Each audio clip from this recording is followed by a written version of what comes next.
Hello, welcome to the Monday Mystery Meeting. This is the 10th week. Can you believe it? 10 weeks.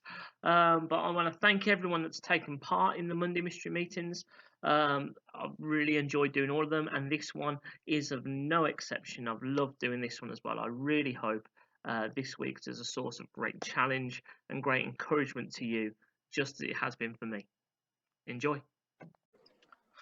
Hello, welcome to the 10th Monday Mystery Meeting. And as you can see, today's Monday Mystery Meeting is Karen Bartlett. Hello, Karen. Hello.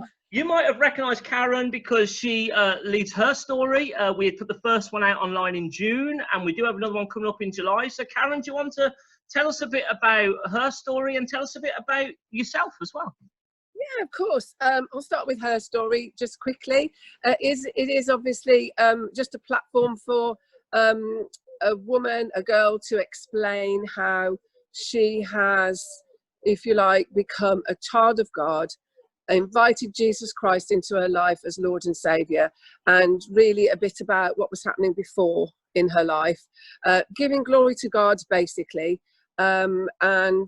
Just try to do one a month, so it's not too much for everyone. I'm always up for volunteers if there's anybody out there that's really feeling the urge. I really want to tell my story. I'm assuming it has to be a woman, right? Yeah, her. Sorry, man. Yeah. Sorry, man. There's the clue. Yeah. And so on the 1st of July, it's going to be our Miriam Galeb giving her story, which is going to be really exciting. I've never heard it myself. That's the other thing. Often you think you know people, but when you sit and listen to them for 30-40 minutes and where they've come from and what sort of happened to them, it gives you, if you like, more insight to people that you would call friends, probably most of the time. Yeah. And it's a powerful vehicle, and at the end of the day it is evangelistic. I'm really hoping that as people hear about Jesus, that they will turn and accept him. And the thing is, we're called to be witnesses. And what is a witness but someone who tells their story?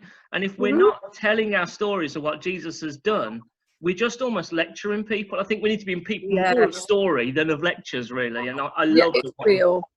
It's real life. Yeah. About me. Oh, sorry, Steve. I'm going to talk over no one can ever doubt. No one can ever question. Me, I don't stop talking. No, don't worry. But I was going to say, no one can ever doubt a story. No one can ever question your story. It's real. It happens. Yeah. So I love the fact you've got an environment there for women to talk about their stories, because people will see Jesus through that. So thank you for doing that. Yeah, I love it. Absolutely love it. And so about you. Yes, I'm extremely old. I'm 61. That's not old. That's not old. The Bible says you can live to 120, so you're middle-aged. Oh, yeah. I've got a long way to go to get to Captain Tom, haven't I? Maybe I'll be like Dame Vera and get to 103. Yeah. But anyway, I've been married for 38 years. I nearly said 100 years. I've been married for 38 years to Danny, and I've got 2 children, Oliver and Eloise, in their 30s, 4 grandchildren, Zachary Daniel 14, BB May who's 8, Bella Sophia who's 6, and Ziggy John who is 3. And lockdown's been difficult, not being able to give them a munch, because I'm a munching granny. I like that. I like the idea of being a munching granny. I think that's what grannies are supposed to be doing, so it's fun. Yeah. And so that's your family. You're obviously not, though, in the Caribbean, as your picture tells us. You've been in the country. Am I not? Sorry, Karen. Sorry. It's not Kidderminster Bay. But you've been with us throughout lockdown. It's affected you. So what changed for you when the pandemic started? What changed in your life? Well, immediately, we were locked down at Pioneer Centre, where I work in guest services. And also, that was the day we were supposed to go to Centre Parks in Nottingham for a week. No. All on the 23rd. But they were gracious. They gave us our money back and we didn't have a problem. But obviously, I love my job, and it all got very weird and strange, because obviously I'm still not back at work because it's hospitality. So we don't know when that's going to happen and how it's going to be. because it's groups up to 350 people, Right. all sleeping over, eating breakfast, lunch, dinner, and everything. So Almost everything we're not allowed to do, that's your job. all, yeah, yeah, Wow. Wow. So that yeah. just came down like a hammer, didn't it, and cut you off from there? It did. Yeah, but it's such a good job it did happen, lockdown, because quite a few of my colleagues at Pioneer Centre, literally that weekend, the weekend of the 21st, 22nd, came down with COVID, Wow. including my manager, the head of centre, the head of activities. They were all really, really ill. And actually, a woman that I worked with on that last day, on the Friday, she also was desperately ill for over 6 weeks with COVID-19. Wow. So literally, it is God that didn't happen, because how much more could that have spread? Wow. Yeah. Wow. And so work just stopped. And obviously, you're very close to your family, but obviously, family had to be distanced as well, didn't it? Yes, they did. And I said I missed hugging my grandkids, but I also missed hugging my mum because she's shielded. She's 81, and her partner Trevor currently he's dealing with cancer. So I was shopping for them and managing to go in their garden and just have a little chat. And as it slightly eased off a bit, I was able to sort of sit and have a cup of tea at a safe distance. And my mum just kept saying, "Oh, I really want to give you a hug." But there's people a lot worse off there. We've all been healthy, apart from my sister-in-law Kathy Bartlett, who did die with COVID-19 over in Birmingham. We've been okay, and it is a time, isn't it, to count your blessings if you're well. Really. Yeah, and that is the thing. We do have to count our blessings as well, but it doesn't also take away from the fact that yes, some people have some would seen greater challenges than us, but at the same time, I think this has been such a challenging time because the things you've taken for granted in life, just seeing people go in the shop, hanging out with your friends and family, the stuff that we love doing, but we never thought we'd be in a place that we couldn't do it. Exactly. Literally just.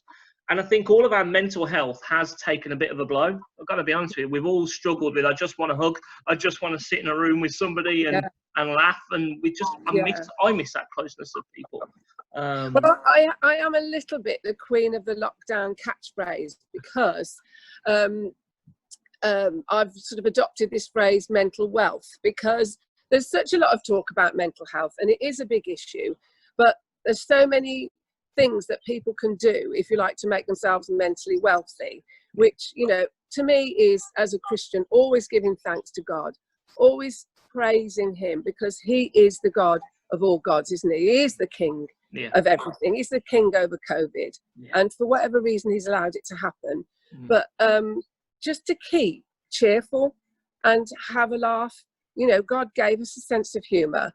And I don't think Christians, we always sort of celebrate that we need to keep up tempo, obviously in the real world, but we need to be, looking on the bright side, to be fair, and say I'm mentally wealthy because I've got Jesus. I'm a Christian. I'm filled with his spirit. I'm a child of God. So I don't need to be lurking in the darkness. I need to, if you like, accept, embrace the light. I know I sound like, I'm really sort of up there, but God's been doing such a work with me over this period, and in a lot of us Christians, hasn't he? God's really been bringing us back to basics. But I think you're so right, though, and you have a choice about how we celebrate and how we worship. Yes, coronavirus has changed a lot of things, but God hasn't changed. He's always there. I love the fact that I went through Philippians with the church for a couple of weeks over the Bible study. And while Paul's in prison, in 5 chapters, he said, rejoice, like into double figures, because even when we're in prison, God doesn't change and we can still celebrate together. And it is a mandate, not just because we can celebrate, but it's good for us. I think we undervalue how good for us giving thanks is. And actually, our hearts and our souls can do incredible things. You've disappeared, Karen. Oh, hang on.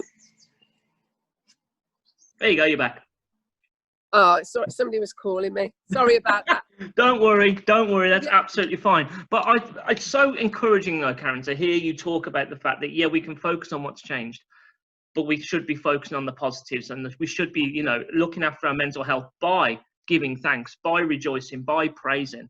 One of the things that really has moved me, I think, during lockdown has been the fact that, yes, singing looks different now. Worship looks singing, but it's actually raised a question to me of what is worship. And worship isn't always singing. Worship is giving thanks, acknowledging what God has done, and telling Him and other people about it. And a lot more Christians are doing that now, and I love that. I think it's brilliant. Yeah, let's proclaim that we're mentally wealthy. Yeah, definitely. And one of the things that when I got saved a long time ago, I've been a Christian for 36 years, I didn't just have an experience of an excited sort of, oh, I love Jesus, you know, a bit like a candy floss or a happy time. It was actually, think about it. Do you really want to give your life to Jesus? Because your life is going to change. He's not going to ruin your life. He's going to enrich your life, but he's not a sugar daddy who's just going to, you know, tick every box and say, yeah, Karen, you can have this, that, and the other. It's not like that. In fact, in the Bible, it does tell us, doesn't it, to beware that we don't just think of him like that, to remember his sovereignty. And one day I was driving from Bewdley to Stourport, and I saw a woman walking, nothing wrong with that, a woman walking down the road on the pavement, but she was quite dressed up. She had heels on and a black and white dress, and it occurred to me, something inside of me, which I know is a God feeling, to pull over and say, hi, are you okay? But I didn't, because I thought that's going to look weird. But I feel as if God was opening my eyes to see this woman, whereas normally, how can I put it? I'm so busy, I don't really see. It's like blinkered. You'll just become narrowed about, this is where I'm going, not missing what's happening. And that's the thing I think about, you know, those of us that have had the luxury, if you like, of having a lot more time on our hands, to open our eyes and to see. And I'm using this illustration because I didn't stop, but that woman was on my mind all day, and I was having these sort of conversations with myself of, well, you couldn't have put her in the car anyway because it's against the law. And then the other side of me was like, well, the worst thing that could have happened, she could have said, I'm fine, weirdo, get lost. Do you know what I mean? And if that's the worst that could have happened, I would rather follow my gut feeling, my God feeling. And in a way, that's what I want to do in future. I want to be, you know, yes, the worst thing that can happen is you could get insulted or called weird, but do it, you know, ask them for those 4 words, hi, are you okay? Because it might just be a God moment. It might be. And I think sometimes, and I've said this before on a Sunday, I know that we can say people's no's for them. We can deny them an opportunity to get help or to be loved or to be supported, because we just go, they're not going to be interested, so I won't do it. And you never know. I mean, I love the fact that the Evangelical Alliance did a survey of 100,000 people, both Christians and non-Christians, and 50% of them said, if they were asked if they wanted prayer, they'd say yes. Every other person, whether they're a Christian or not, would say yes to being prayed for. Might not be on the spot in person or hands and tongues or whatever, but they're open to being prayed for in their lives. And I think we need to listen to that and do something with it. Definitely. Yeah, that's good advice. I mean, we talked a bit about the challenges of what you've gone through in lockdown, but you've also, it seems that God's doing a lot and speaking to you a lot during this lockdown. Would you say he's almost speaking to you more because of the challenges of lockdown, or is it just, I'm making the time? Do you know, the reason that God is speaking to me more is because I'm seeking him more. And I think that's the lesson for all of us when we, you know, what is that someone said, if you think God's moved, it's not him. Do you know what I mean? Just to remember that as we seek him more, he will speak to us more. And I have been seeking him more. And also, there's just this like warm embrace, if you like, from Jesus again that I have missed out on because of the busyness. You know, the other night, I've got such a long list of people that I'm praying for and that need prayer. And it was getting that this list was so long, and it was, you know, somebody's sister's brother's cousin's aunt's friend's, you know, girlfriend who I was praying for, and it was getting right heavy. And then I just felt the Lord say to me one day, you know what, Karen, say the Lord's Prayer and go to bed. Yeah. And literally that's what happened. I was like, okay, Lord, because his burden is, you know, is light, isn't it? His yoke is easy, his burden is light. And when we try to do so much in our own strength, you know, we're missing it, aren't we? It's not about our strength. We can be weak and then he is strong. Yes. And literally, you know, I'm not saying he doesn't want us to pray for people. He doesn't want us to bring, you know, lists of names. But it was just how on that one, you know, particular occasion, he said, you know, Karen, just say, our Father who art in heaven, you know, hallowed be thy name, thy kingdom come, thy will be done. And there's power in that. And I slept like a baby. Yeah, and God does, he doesn't want prayer to be a burden. He wants it to be a way of lifting us off. And sometimes we allow ourselves to become more burdened. And God's like, no, just lift it up to me, whether that's in a word, in a short prayer, or by listing names. It's all good. And I mean, I love the fact that Jesus says, don't, you know, when you're praying, don't bang on like the Pharisees do. Don't draw it out. Just a couple of sentences is enough. You don't even need to do it in public. You can do it in your bedroom and I'll hear it. And I love the simplicity of that. I think sometimes we dress up prayer to be this, oh, grandiose Lord, and all those supplications, which they're lovely, but Jesus is like, just give it me and let go of it and I'll get on with it. Absolutely. That is so important. Yeah. And I do think if we can grasp the normality of prayer, lives will change. Yeah. But and I love the fact that, I mean, again, what you said there about you've just sought God more. Seek and you shall find. It's not rocket science. And I think some people think when it comes to deepening their relationship with God, it's this massive, difficult thing. But actually, if you look for God, you'll find him more. Absolutely, 100%. Absolutely, 100%. Wow. And, you know, reading his word, it is living.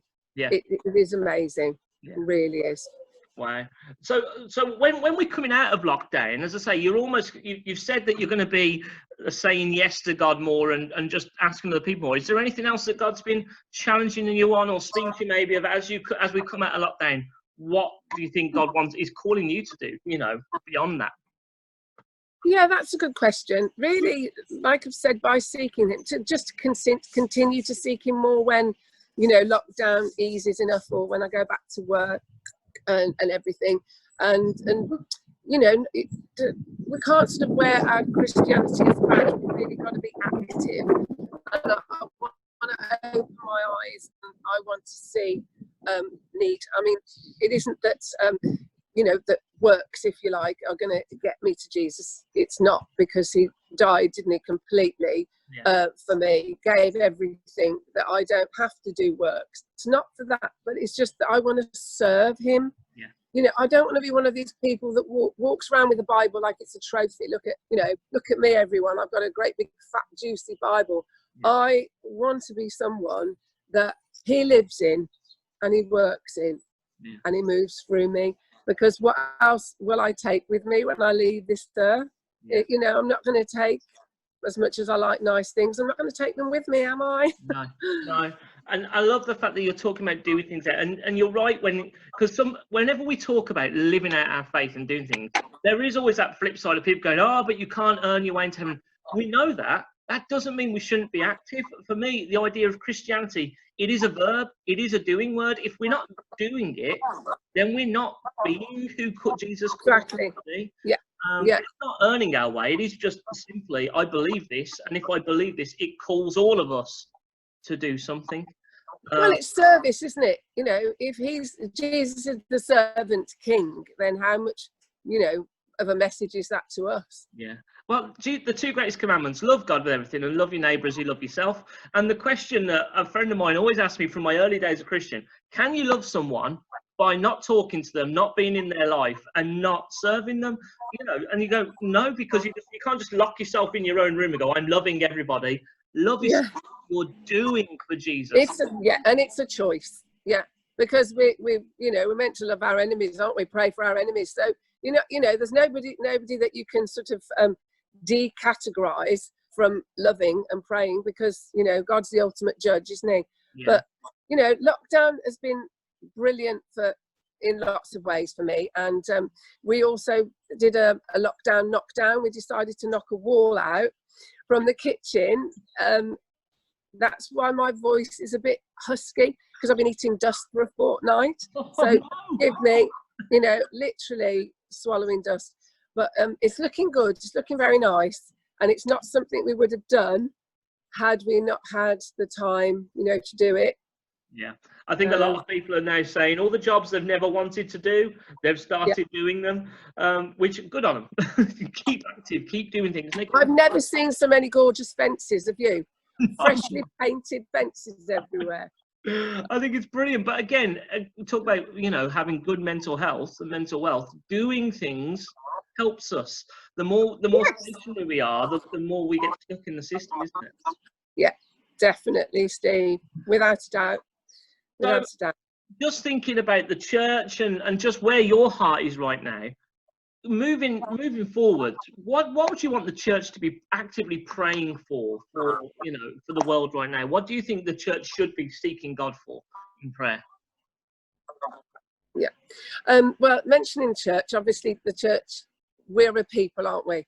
Yeah. And I just want to say right now, I miss you, everyone. Mwah.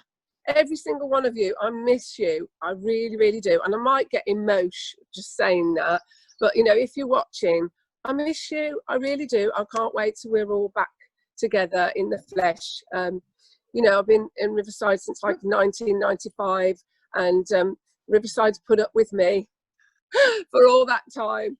So I think we really need to pray for the government, big time. We need to pray for Boris, whatever we think about him, and pray obviously that God's will be done. Just that Lord's Prayer again, thy will be done. And pray for the politicians, and pray about all the things that have been brought up, and the race relations and stuff like that. Just say, Lord, your kingdom come and your will be done. And not to worry. I would say to all of us, we're told not to worry. We're told many times, be not afraid.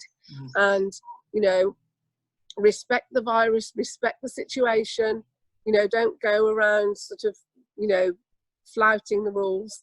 But don't be afraid. And we really need to pray for our government and for those that have the power, in this country.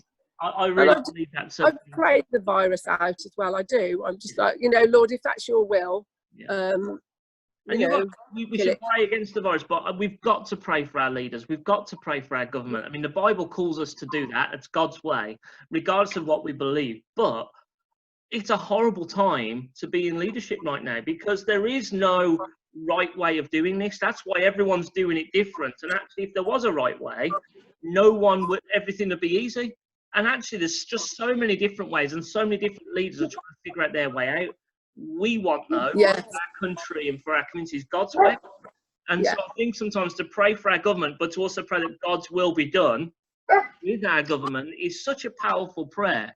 And God can do it. It can work through all sorts of governments. I'm reminded of the fact where was it? Nehemiah. Nehemiah wanted to go back and rebuild the wall of the temple.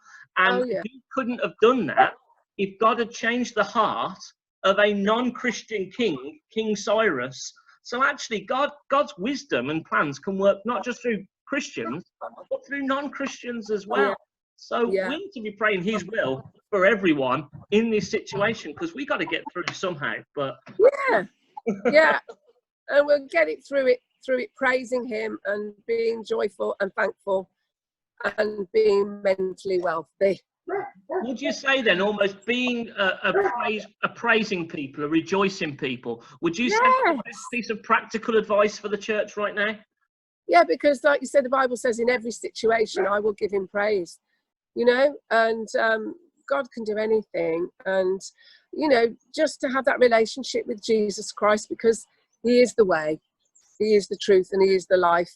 And not to be ashamed of his name, because, he's what the world needs. Yeah. Needs to embrace and take hold of Jesus and accept him, because, this wackoness about all ways lead to God. No, it doesn't. There's one way to the Father, and it's through the Son. Right. And take hold of Jesus and don't be afraid.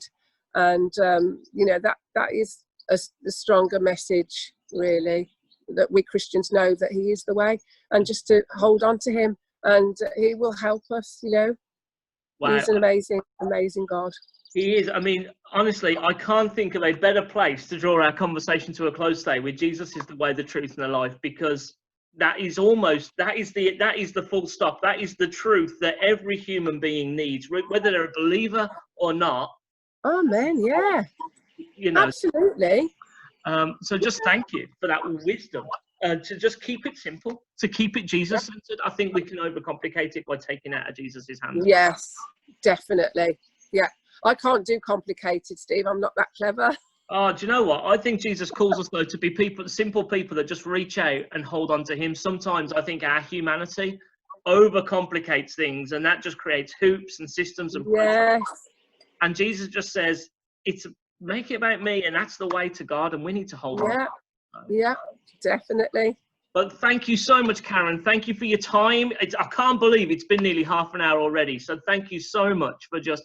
I could have do this for another half an hour, but I can't believe my battery's lasted that long. Victories, yeah. Miracles of God, right there. But thank you so much. Look after yourself, Karen, and we'll speak to you soon. Thank you. Bye, everyone.